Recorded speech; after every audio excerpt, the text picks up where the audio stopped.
Well, this is a pleasure because we've been watching you work for quite a while now, and this is the first opportunity we've had to speak to you. We're going to start it right. We're going to say thank you for what you do, because there's a lot of things. We're ex-fighters, so we understand the game and all the little things that people don't understand, and your job is a special role within. You do it quite subtly, but the fighters pick up on them little things that you do. How do you feel when you're doing that? Because you do it really gently. Firstly, thanks for that, and nice to meet you both. I feel like this is the sort of interrogation, or I should be presenting you. We do something different. We do it different. How do I feel up there when I'm stirring it? Yeah. I feel good. I feel good. I enjoy it. I think that I've watched way too many boring boxing press conferences over the years. I've been, in various roles. I'll be sat there watching these boring presses and thinking, "Oh, come on, just give me something." So I will try to always get something. But I research. I watch their interviews. All these fighters are because if the fighter might not say it at the table, they may have said it 2 weeks ago on an interview they think no one's watching. They may have said something. I'll pick it up and then I'll use it. Yeah. So you're really mindful, aren't you? You're doing your homework. Yeah, you got to fail to prepare. Prepare to fail. Yeah. 100%. How did you get into it though? Because obviously you arrived on the platform. You came in, but I want to understand, how did you get out? Which direction did you come in? So let me just put it this way. So ex-fighters, we're at home, and this is no disrespect to the other channels, right? We're good friends with Johnny Nelson. We trained in the gym with Johnny Nelson. We trained with Nazim Hamid. We know the Razmataz. We've been around it. We've had Brendan Ingle as a coach for me for 15 years. All right. We felt we needed to get off the couch, get out and start asking boxers real questions, because it's the same questions over and over again. How's training camp? What's preparation? What are you going to do different? And they hear it. You can see that sometimes the fighters on the platform are waiting for you, because you can see the boredom in their face. And as soon as you start doing your thing, it makes me giggle, because it's like you can see them perk up, right? So how did you arrive at the destination that you wanted to go out and change that up yourself?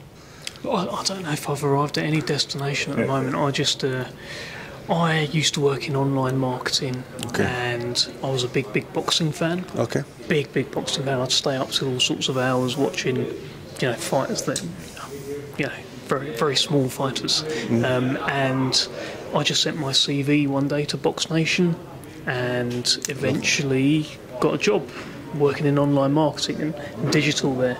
And from there, I've carved this out for myself, said yes to any opportunity, and just kind of made it happen, really. I mean, the press conference stuff was during lockdown, so it was limited people that you could put in a bubble in the hotels. And I was in there, like, working across the media, the social media stuff, really.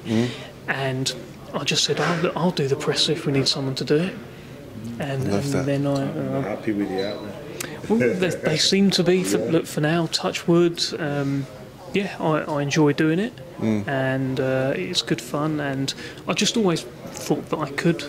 So I thought, why not just try and do it, put yourself forward. You're a breath of fresh air, because you bring something different. You can see the fighters respect you, and you can see the fighters react well to you. I mean, I'm friends with Echo Esman, and he speaks very highly of you, and we need more and more people like you that can understand the whole picture, not just the little parts of the picture. Understand that the fighters actually are human beings, and they have an IQ, and they're not stupid. You have to be clever to be fighter, and they need to be triggered in a certain way to bring the best out of them. And that's what you're doing. You're firing the right questions to get the right responses. I try. Yeah. It's it takes a fair bit of prep. My prep used to be much more extensive. For this one, it was less than what it would have been a year ago. But it depends on what it is. For like Fury versus Usyk, for that, I was meticulous in everything, all my prep for it, and then they didn't answer any questions. So things like that can happen. So as well. you just work off the fight and see the moment. You have to feel it, don't you? Yeah. Ask fire a question without any planning it, just fire a question. Yeah, you've got to be able to react in there because they might say something. If I'm just rigidly sticking to questions, then I'm ignoring what they've said. They may have said something. You don't have to name names, whereas everyone pulled you up and says, I didn't like what you said there. Have you ever had that yet?